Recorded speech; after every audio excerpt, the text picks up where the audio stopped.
PSG Fan TV, bonsoir à tous, bonsoir à toi Stéphane. Salut les gars. On termine l'année de la plus belle des manières. Un match qui s'est débridé sur les 10 dernières minutes. Ouais. 4-0 au parc, que dire de plus? Bah écoute, on finit la saison comme il faut. Bon, mis à part au classement, mais sinon, bon, je pense qu'on a été chercher la victoire. C'est ce qu'il fallait aujourd'hui, de toute façon, quand tu vois le résultat des autres équipes.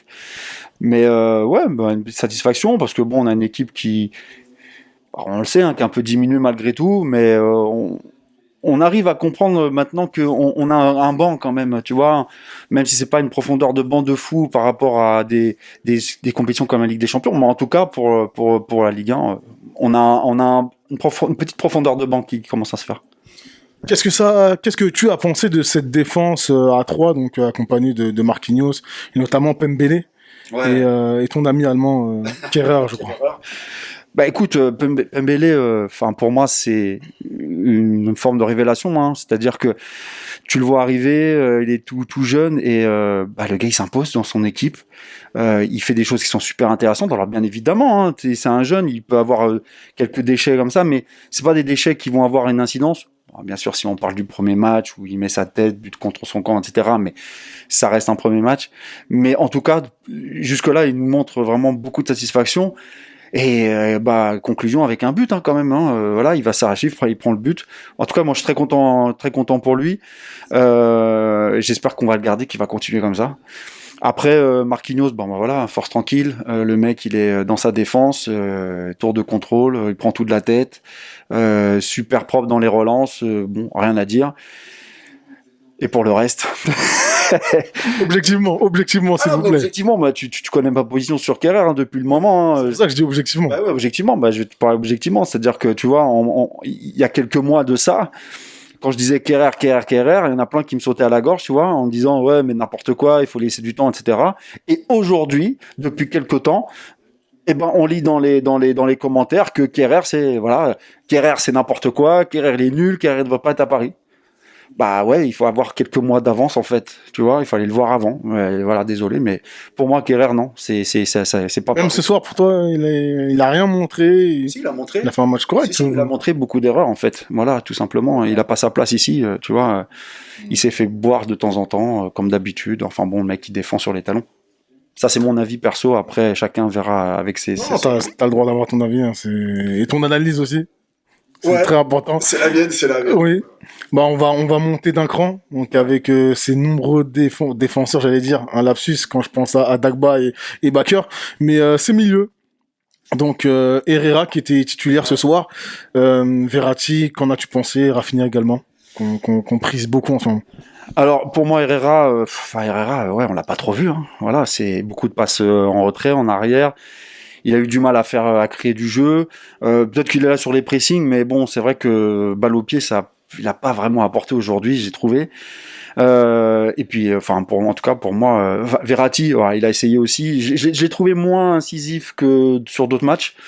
Surtout sur ces derniers matchs, là où il avait apporté. Je me rappelle, tu sais, quand il fait des rentrées comme ça fait basculer un petit peu le match.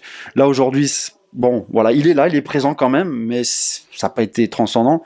Peut-être dû à aussi une défense très basse des Strasbourgeois et qui mettent un double bus derrière. Et puis, Rafinha, hein, pour moi, Rafinha, ça reste effectivement, depuis quelques temps, je le dis aussi souvent, il va nous apporter énormément au Paris Saint-Germain. Et en plus de ça, plus il aura de matchs, plus il va jouer. D'ailleurs, ça se voit.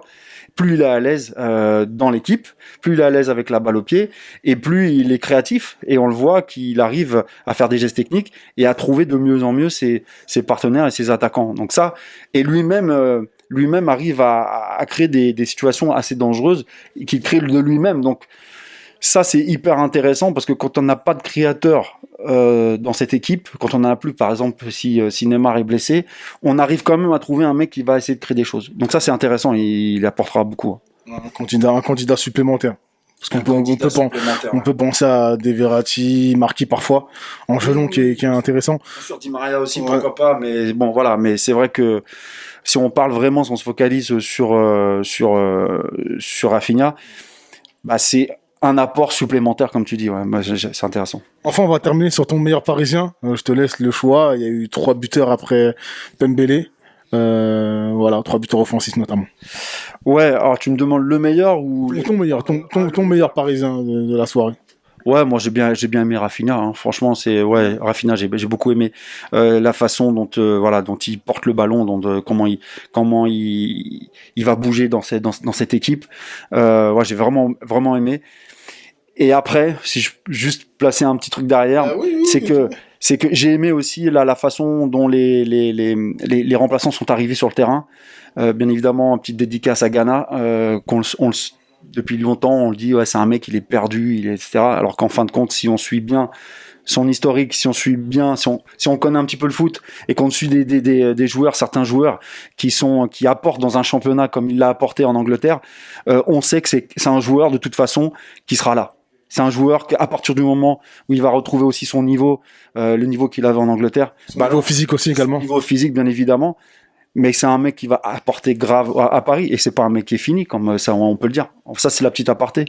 Mais Il a inscrit un très beau but ce soir en tout cas. le but qu'il te met, bah voilà, ça prouve bien qu'il a d'énormes qualités. Et les statistiques qu'il a eu en Angleterre, c'est pas pour rien non plus. Donc si on s'intéresse un petit peu à l'historique des joueurs, on sent qu'il y a des joueurs qui n'ont pas un historique nul, tu vois. Donc voilà, c'est juste le petit point que je voulais dire. Mais ceci dit, voilà, très bon match. Merci à toi, très bon point. Merci. Ciao les gars.